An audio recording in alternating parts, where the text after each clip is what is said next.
छोटे कपड़ों वाली बीवी। अजित एक छोटे कस्बे में रहने वाला सीधा सादा लड़का था।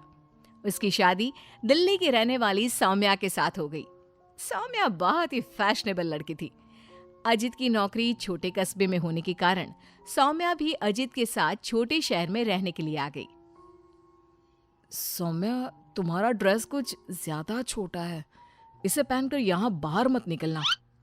अरे, तुम्हें पता नहीं, मैं दिल्ली की मॉडल लड़की हूँ और मैं तो हमेशा ऐसे ही कपड़े पहनती हूँ। तुम्हारी बात सही है सौम्या, लेकिन इस शहर के माहौल के हिसाब से कपड़े कुछ ज्यादा ही छोटे हैं। ओहो, मुझे नहीं पता था कि तुम्हें मेरे कपड़ों से इतनी प्रॉब्लम है। सौम्या, मुझे तुम्हारे कपड़ों से कोई परेशानी नहीं है, लेकिन अगर तुम ऐसे बाहर जाओगी तो लोग तुम्हें अजीब ढंग से देखेंगे। अच्छा ठीक है, अब तुम ऑफिस जाओ, तुम्हारा ऑफिस जाने का वक्त हो गया है। अजित को लगता है कि शायद सौम्या ने उसकी बात मान ली है। वो ऑफिस चला जाता है। थोड़ी देर बाद सौम्या अपना शॉर्ट ड्रेस पहनकर घर से बाहर सब्जी लेने के लिए जाती है। भैया, आधा किलो टमाटर देना। मैडम जी, कहीं बाहर से आए लगते हो, पहली बार शहर में आई हो का? तुमसे क्या मतलब? और तुम मुझे ऐसे घूर घूर के क्यों देख रहे हो? अरे नहीं नहीं, ऐसी कोई बात नहीं है, बस आपके कपड़ों को देखकर लग नहीं रहा कि आप शहर की रहने वाली हैं। तुम अपने काम से काम रखो, मैं चाहे कुछ भी पहनूं, तुम्हें उससे क्या? सौम्या सब्जी लेकर अपने घर चली जाती है। शाम को अजित घर वापस आता है। सौम्या, कल मम्मी पापा आ रहे हैं। देखो, तुम ना उनके सामने साड़ी पहन कर रहना, वरना मम्मी बुरा मान जाएंगी। अरे यार, तुम भी ना जब देखो तब मेरे कपड़ों को लेकर परेशान रहते हो। अरे बस 2 दिन की तो बात है सौम्या, उसके बाद तो मम्मी पापा वापस घर चले जाएंगे। अच्छा ठीक है ठीक है। अगले दिन अजित ऑफिस चला जाता है और पीछे से सौम्या के सास ससुर घर पर आते हैं। लेकिन अजित के घर पर ना होने की वजह से सौम्या ने साड़ी नहीं पहनी थी और वही छोटे कपड़ों में वो अपनी सास के सामने आ जाती है। नमस्ते मम्मी जी, पापा जी, कैसे हैं आप? अरे मैं तो आंखें बंद कर लेता हूँ, ये बहू ने कैसे कपड़े पहने हुए हैं। राम राम राम राम राम। अरे बहू, तुमको जरा भी शर्म नहीं आती? अपने सास ससुर के सामने इतना छोटा ड्रेस पहनकर घूम रही हो। क्या अजित ने तुमको बताया नहीं कि हम लोग तुमसे मिलने आ रहे हैं? बताया तो था, लेकिन वो क्या है ना मम्मी जी, पापा जी, मुझे तो ऐसे ही कपड़े पहनने की आदत है। जरा मेरे साथ चल, मैं तुझे सिखाती हूँ कैसे कपड़े पहनते हैं। सौम्या की सास सौम्या का हाथ पकड़कर उसे कमरे में ले जाती है और उसकी शॉर्ट ड्रेस के ऊपर जबरदस्ती साड़ी पहना देती है। साड़ी पहनने के बाद सौम्या जैसे ही घर का काम करना शुरू करती है, बार बार जमीन पर गिर पड़ती है। हे भगवान, ये क्या मुसीबत है? ये 5 मीटर की साड़ी पहनकर काम करना मेरे लिए तो बहुत मुश्किल है। क्यों बहू, अब पता चला ना कैसे कपड़े पहनने चाहिए? तो मम्मी जी, आपके कहने का मतलब है कि आप लोगों के सामने मुझे साड़ी पहननी चाहिए? हाँ बहू, तुम्हारी सास के कहने का यही मतलब है। अब आगे से ध्यान रखना। शाम को जब अजीत ऑफिस से लौट कर आता है तो सौम्या को साड़ी में बेहाल देखकर उसे बहुत हंसी आती है। लेकिन अगली सुबह जब सौम्या सोकर उठती है तो उसके कपड़े देखकर अजीत और उसके माँ बाप का सर घूमने लगता है। अरे सौम्या, तुमने ये क्या पहना है?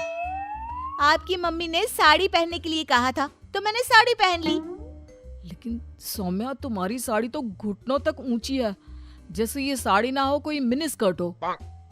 वो क्या है ना बेबी, तुम्हारी मम्मी ने मुझे सिर्फ साड़ी पहनने के लिए कहा था, उसकी लंबाई नहीं बताई थी।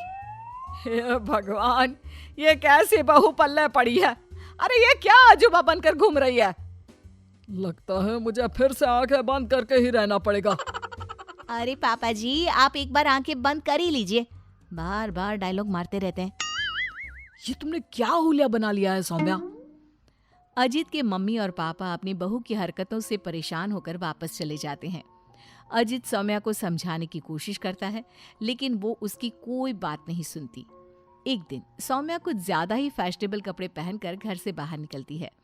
उस छोटे से कस्बे के लोगों ने उस तरह के कपड़े कभी देखे ही नहीं थे। अरे बहन, क्या बात है, तुम्हारे पास पहनने को कपड़े नहीं का?